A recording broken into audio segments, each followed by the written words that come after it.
सध्या महाराष्ट्राच्या राजकारणामध्ये बिहार निवडणुकीची चर्चा सुरू आहे। बिहारमध्ये नुकताच विधानसभा निवडणूक पार पडली। या विधानसभा निवडणुकीच्या निकालानंतर एनडीएनं नितीश कुमार यांना मुख्यमंत्रीपद दिलं। 10व्यांदा नितीश कुमार यांनी मुख्यमंत्रीपदाची शपथ घेतली आणि या शपथविधीनंतर महाराष्ट्रामध्ये चर्चा सुरू झाली आहे, ती म्हणजे बिहारमध्ये जर नितीश कुमारांना मिळू शकतं तर महाराष्ट्रामध्ये एकनाथ शिंदे यांना का नाही मिळू शकत। मात्र आता या सगळ्यामध्ये चर्चा रंगलेली आहे, ती म्हणजे आता महाराष्ट्रामध्ये उपमुख्यमंत्री असलेल्या एकनाथ शिंदे यांची गरज महायुतीला नाही आहे का? भाजपसाठी आता घटक पक्ष असलेले शिंदेंची शिवसेना आणि राष्ट्रवादीची पाहायला गेलं तर काँग्रेस, अजित पवारांची राष्ट्रवादी काँग्रेस ही आता नकोशी झाली आहे का, असा सवाल उपस्थित होत आहे।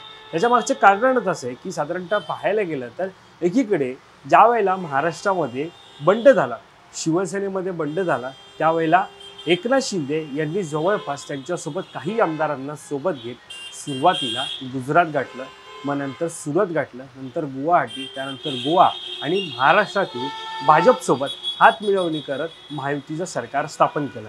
यावेळी पाहायला गेलं तर शिवसेना ही सत्तेमध्ये होती, पण महाविकास आघाडीचं सरकार हे राज्यात होतं। मात्र कोणत्याही परिस्थितीमध्ये महाविकास आघाडीचं सरकार पाडून आपण सत्तेत यायचं हा प्रयत्न विरोधात असलेल्या भाजपचा होता। त्यावेळी साधारणतः पाहायला गेलं तर भाजपकडून जे काय प्रयत्न झाले त्यावेळेला विधान परिषदेची निवडणूक सुरू होती आणि त्याच वेळेला एकंदरीत जो डाव भाजपने टाकला तो सक्सेसफुल झाला।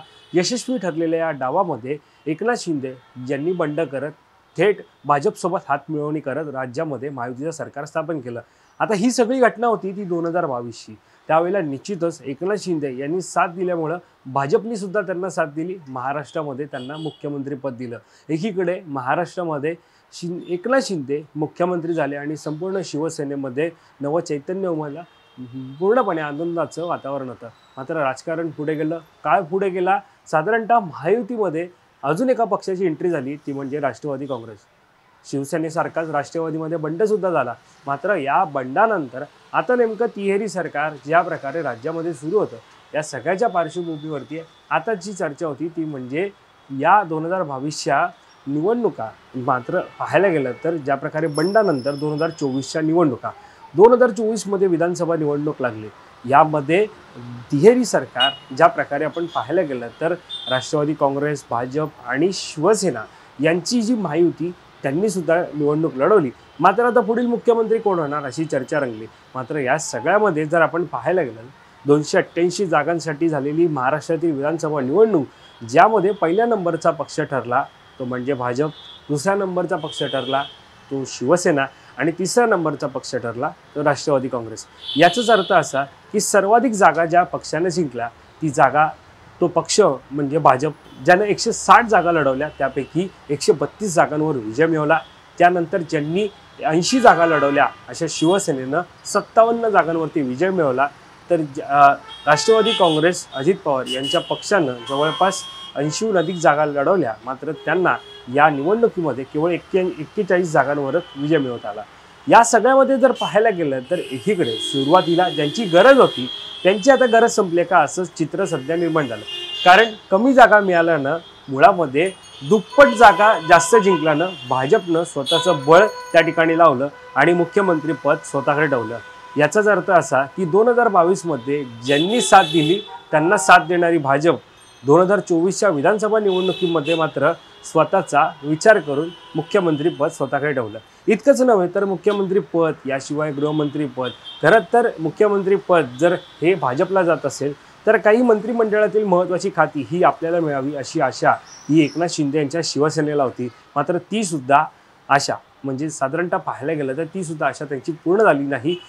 एकंदरीत नगरविकास खातं असेल किंवा सामाजिक न्याय कल्याण खातं असेल, ही खाती वगळता राज्याचं अर्थ मंत्रालय खातं असेल, त्यानंतर सोबत पाहायला गेलं तर गृहमंत्री असेल, ही सगळी खाती भाजपनं आणि राष्ट्रवादी काँग्रेसनं आपापल्या जवळ ठेवली। मुळामध्ये एनडीएनं दुजाभाव केला का असा सुद्धा सवाल त्यावेळेला उपस्थित झाला होता। मात्र या सगळ्यामध्ये 2024च्या विधानसभा निवडणुका पार पडतात, मंत्रिमंडळ स्थापन होतं आणि साधारणतः पाहायला गेलं तर या सगळ्यामध्ये सर्वाधिक महत्त्वाची खाती ही भाजप स्वतःकडे ठेवतं। राज्याचं अर्थ खातं हे अजित पवारांच्या राष्ट्रवादीकडे जातं, तर कृषी मंत्री खातं सुद्धा राष्ट्रवादीकडे जातं। मात्र एकनाथ शिंदे यांना कुठेतरी डावललं गेलं का असा सवाल त्यावेळेला उपस्थित होता। सुरुवातीला मुख्यमंत्री असलेल्या एकनाथ शिंदे यांनी उपमुख्यमंत्री पदाची शपथ घेतली। 2024च्या निवडणुका सुद्धा पार पडल्या। मात्र आता या सगळ्यानंतर प्रश्न उपस्थित झालाय तो म्हणजे अस्तित्वाचा। कारण आगामी काळामध्ये आता निवडणुका होणार आहेत स्थानिक स्वराज्य संस्थेच्या। या स्थानिक स्वराज्य संस्थेच्या निवडणुकांमध्ये जर पाहायला गेलं तर निश्चितच स्थानिक पातळीवरील नेमकं राजकारण कोणाचं तगडं आहे याचाच विचार स्थानिक पातळीवरती केला जातो। त्यामुळे आता आपण पाहायला गेलं तर यामध्ये स्थानिक पातळीवरती महत्त्वपूर्ण राजकारण ठरत आहे ते म्हणजे सर्वाधिक जागा मिळवण्याबाबत। कारण स्थानिक पातळीवरती पाहायला गेलं तर महापालिका निवडणुका होणार आहेत। या महापालिकांपैकी प्रमुख शहरांमध्ये मुंबई सुद्धा येतं आणि या मुंबईमध्ये निश्चितच आपला झेंडा फडकावा हे प्रत्येक पक्षाचं मत आहे। आणि या सगळ्यामध्ये जर आता आपण पाहायला गेलं तर अमित शाह यांनी नुकताच मुंबईचा दौरा केला आणि मुंबईचा दौरा करत असताना त्यांनी एक वक्तव्य केलं, ज्या वक्तव्यांमध्ये त्यांनी कुबड्या हा शब्द उपस्थित केला। नेमकं काय म्हणाले होते ते जाणून घेऊया। मुंबईतील एका कार्यक्रमात अमित शहांनी कुबड्यांबाबत वक्तव्य केलं। त्यानुसार महाराष्ट्रात तिहेरी इंजिनचं सरकार आणण्यासाठी भारतीय जनता पक्षाला यापुढे कोणत्याही कुबड्यांची आवश्यकता नाही। आघाड्यांवर अवलंबून राहण्याचे दिवस आता संपले। भाजप स्वबळावर स्थानिक निवडणुका लढवायला तयार आहे असं वक्तव्य अमित शहांनी केलं। पण शहांच्या या वक्तव्यानंतर महाराष्ट्रात भाजपसोबत असलेल्या शिवसेनेच्या एकनाथ शिंदेंचं आणि राष्ट्रवादीच्या अजित पवारांचं महत्त्व कमी झालंय का अशी शंका उपस्थित होते।